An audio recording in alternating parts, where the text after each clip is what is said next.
Hello दोस्तों and welcome to the channel.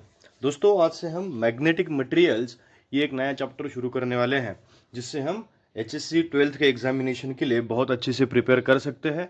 और आपको एक बात बता दूं दोस्तों कि ये आपका सबसे इम्पोर्टेंट लेसन इसलिए हो सकता है क्योंकि ये आपका सबसे छोटा चैप्टर है, सबसे छोटा है और इसके भी मार्क्स 4 है। यानी टोटल चैप्टर में ही हमारे लिए 3 से 4 ही क्वेश्चन है, ज़्यादा से ज़्यादा 3 से 4 क्वेश्चन है उसका उस और सब क्वेश्चन ये बहुत ही आसान क्वेश्चंस होते हैं क्योंकि इसका डिडक्शन भी बहुत हो चुका है। और डिडक्शन अगर निकाल भी दे, अगर डिडक्शन को भी हम कंसीडर कर ले तो भी ये चैप्टर ये one of the smallest chapter कहा जाता है जो हम इजीली क्या कर सकते हैं, पढ़ सकते हैं। तो हमें मैग्नेटिक मटेरियल्स को अच्छे से ध्यान देना है, अच्छे से प्रॉपरली इसको क्या करना है, हमें कंसीडर कर लेना है। तो हमें आज के लिए हम मैग्नेटिक मटेरियल्स में एग्जैक्टली चैप्टर में क्या है उस पर डिस्कस कर लेते हैं कि magnetic materials it is a very easy chapter which discuss about the materials which are magnetic and उनमें मैग्नेटिज्म आता कहाँ से है। जैसे समझ लीजिए हमारे पास एक टर्म आएगी जिस टर्म को हम कह सकते हैं MO, that is magnetic moment, जिसे क्या कहा जाता है, मैग्नेटिक मोमेंट। और इसका फॉर्मूला जो हमने 11th में हमें पता हो सकता है और उसका फॉर्मूला बनता है MO is equals to NIA where N is number of turns। ये आपको मार्जिन में लिख लेना है। N is number of turns, I is electric current and A is area of coil। और MO क्या हो सकता है, MO is magnetic dipole moment या कभी कभी इसे ऑर्बिटल मैग्नेटिक मोमेंट भी कहते हैं। और हमारा ये फॉर्मूला हमारे पास लगना चाहिए कि NI। तो इसको पकड़ के आज का हमारा एक्सप्रेशन स्टार्ट होने वाला है और मैं ये लिख के दे सकता हूं कि आपको यही एक्सप्रेशन आपको क्या आएगा, एग्जाम में आ सकता है। ये एक्सप्रेशन है आपका। तो हमें यही एप्लीकेशन हमारे हाइड्रोजन के लिए अप्लाई करना है। तो देखिए क्या क्या कर सकते हैं।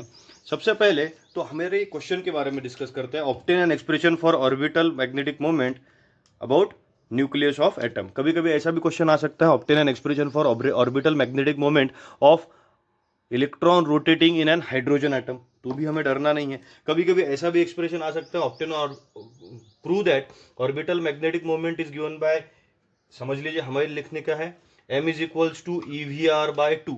ऐसा भी हमें क्वेश्चन आ सकता है, लेकिन अभी हम इस पूरे क्वेश्चन पे डिस्कस करेंगे और हम इजीली इसे क्या कर सकते हैं, सॉल्व कर सकते हैं। देखिए हमने क्या कर लिया, consider 4 model of hydrogen atom, R is radius, V is velocity, T is time. ऐसा कंसीडर कर लिया। अब यहाँ पे अगर हमने time period of hydrogen atom अगर हमने निकाल लिया तो हमारे पास टाइम पीरियड कितना मिलेगा, 2πr/v। This is the time period of hydrogen atom. Consider it is equation number 1 is considered to be time period of an hydrogen atom।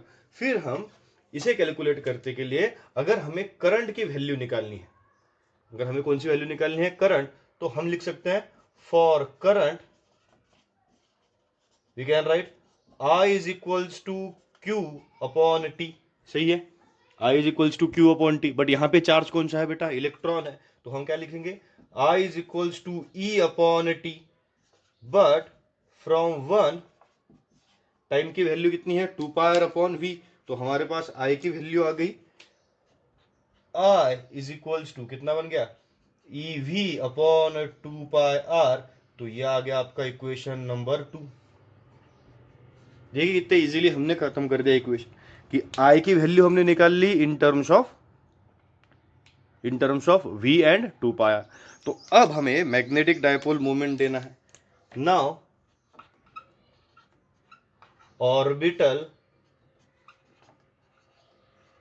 Magnetic, diagram का काम नहीं है तो डायग्राम को मैं हटा देता हूं, काम ही नहीं है उसका। Orbital magnetic moment, no orbital magnetic moment is given by, हम अगर फॉर्मूला उसका लिखेंगे तो हमें मिलता है MO is equals to NIA। अब हमारे पास ऑर्बिट कितना था, एक ही था, तो N इज इक्वल्स टू 1 हो गया, तो I multiplied by A। Orbit कैसा है बेटा, सर्कुलर है, तो I की वैल्यू हम डालेंगे, कितना है, EV/2πr मल्टीप्लाइड बाय सर्कल का एरिया कितना होता है, πr²। तो हमारे पास प्रूव हो जाता है equation M O is equals to R, R cancel हो जाएगा, पाई पाई कैंसिल हो जाएगा, तो M O is equals to E V R by 2। अगर एक्सप्रेशन यहां तक पूछा जाए तो हमें यहां तक भी एक्सप्रेशन लिखते आना चाहिए, that MO that is orbital moment is equals to E V R by 2। समझ में आ रहा है बेटा? तो अगर इसके आगे भी हमें सॉल्व करना है, समझ लो, इसके आगे भी हमें सॉल्व करना है, और टोटल मैग्नेटिक डायपोल ये तो आ गया हमारे पास, this is magnetic dipole moment, हम ऐसा लिख सकते हैं, this is orbital magnetic moment. लेकिन इसको अगर मुझे एक्सपांड करना है, इसको मुझे एक्सपांड अगर करना है, तो मैं क्या करूंगा, मैं एक्सपांशन के लिए करूंगा मल्टीप्लाइंग, यानी मैं टर्म ऐसा लिखूंगा M O is equals to E V R upon 2 multiplying by mass of electron upon mass of electron, यानी कोई चेंज तो होने वाला नहीं है, लेकिन M V R, but M V R is equals to L, और एल क्या होता है, एंगुलर मोमेंटम। एल क्या होता है हमारे पास, एंगुलर मोमेंटम। तो हम एक्सप्रेशन को मॉडिफाई कर सकते हैं बेटा, कैसे कि L is equals to angular momentum हमारे पास बन गया, तो हम एक्सप्रेशन लिख सकते हैं M O is equals to E upon twice of M E multiplied by क्या हो गया, एल हो गया। L is considered to be angular momentum, और अगर वेक्टर फॉर्म में अगर इसे लिखना है तो M O is equals to minus of E upon twice of M E into L O. क्योंकि माइनस साइन हमने क्यों लिखा, इसका मैं वजह बता देता हूं आपको, because magnetic dipole moment and angular momentum are oppositely directed. यानी कैसा होता है, देखिए कि अगर कोई रोटेशन यहाँ पे चल रहा है तो उसका डाउनवर्ड डायरेक्शन में क्या चलेगा, मैग्नेटिक डायपोल मोमेंट चलेगा, और अपवर्ड डायरेक्शन में क्या चलेगा, उसका एंगुलर मोमेंटम चलेगा। सो ये था हमारा फर्स्ट एक्सप्रेशन, और मैं 100% कह सकता हूँ कि आपके एग्जाम में आपको यही क्वेश्चन एग्जाम में आने वाला है, इन टर्म्स ऑफ जिसके हम बात करते हैं जब हम लिखना चाहते हैं मैग्नेटिक मटेरियल्स का क्वेश्चन, और ये 3 मार्क के लिए क्वेश्चन आएगा दोस्तों, इसलिए हमें क्या करना है, बहुत ध्यान से इसे प्रूव करना है। अब मैं एक बार फिर से बता देता हूं कि हमें क्या करना था। सबसे पहले मैग्नेटिक डायपोल मोमेंट और मैग्नेटिक ऑर्बिटल मोमेंट क्या है मैं बता देता हूं। मैग्नेटिक ऑर्बिटल मोमेंट का फॉर्मूला है MO is equals to N I. MO what is MO, MO is orbital magnetic moment. Okay, MO is orbital magnetic moment, तो orbital magnetic moment is equals to N I A, where N is number of turns, I is electric current and A is area of cross section. तो हमारे पास orbit था, यानी मैं यहाँ पे समझ लीजिए आपको ऑर्बिट निकाल के दिखाता हूँ। समझ लीजिए ऐसा ऑर्बिट है जिसमें इलेक्ट्रॉन क्या कर रहा है, मूव कर रहा है। डायग्राम की काम नहीं है, लेकिन वो सर्कल है इसलिए आपको समझना चाहिए। तो मैंने क्या कर लिया, सबसे पहले ऐसा कंसिडर कर लिया कि ये सर्कल में मूव हो रहा है।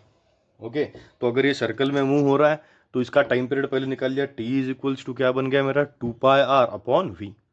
ओके, फिर बाद में इलेक्ट्रिक करंट की वैल्यू हमने निकाल ली। इलेक्ट्रिक करंट क्या होता है, Q upon T. Q electric current की वैल्यू निकाल ली, मेरे पास आई और ए की वैल्यू मुझे निकालनी थी, तो मैंने इलेक्ट्रिक करंट का वैल्यू निकाला। इलेक्ट्रिक करंट का वैल्यू कितना था, I is equals to Q upon T. आ गया बेटा? तो I is equals to Q upon T में क्यू क्या है, चार्ज है। यहाँ पे कौन सा चार्ज चल रहा है, इलेक्ट्रॉन ही चल रहा है। तो आई इज इक्वल्स टू क्या बन जाएगा, I is equals to E upon T. Okay, तो ई अपॉन टी बन गया। ई अपॉन टी में टी की वैल्यू कितनी है, 2 पाई आर अपॉन वी, तो सब्स्टिट्यूट कर लिया, वी गया न्यूमरेटर को, तो I is equals to E V upon 2 pi R. This is our equation number 2। Okay, तो हमने अब ये सर्कल ऐसे रख दिया, से ऑर्बिट है हमारा ना, ऑर्बिटल मैग्नेटिक मोमेंट हमें निकालना था। ऑर्बिटल मैग्नेटिक मोमेंट में हमें क्या करना था, MO is equals to N I. N क्या है, N is number of turns, कितने कॉइल्स, रोटेशन कितने चल रहे हैं, एक ही रोटेशन चल रहा है, तो एन इज इक्वल्स टू 1 हो गया। I is electric current, electric current की वैल्यू कितनी है हमारे पास, इलेक्ट्रिक करंट है E V upon 2 pi R multiplied by area कितना है, pi R square. Pi pi cancel, R R cancel, तो मैग्नेटिक ऑर्बिटल मोमेंट कितना आ गया, E V R upon 2। Okay बेटा, तो ये तो एक्सप्रेशन यहाँ पे खत्म हो गया था, लेकिन मुझे एक्सटेंड करना था, तो मैंने क्या कर लिया, दोनों तरफ न्यूमरेटर और डिनोमिनेटर को मल्टीप्लाई कर लिया मास ऑफ इलेक्ट्रॉन से।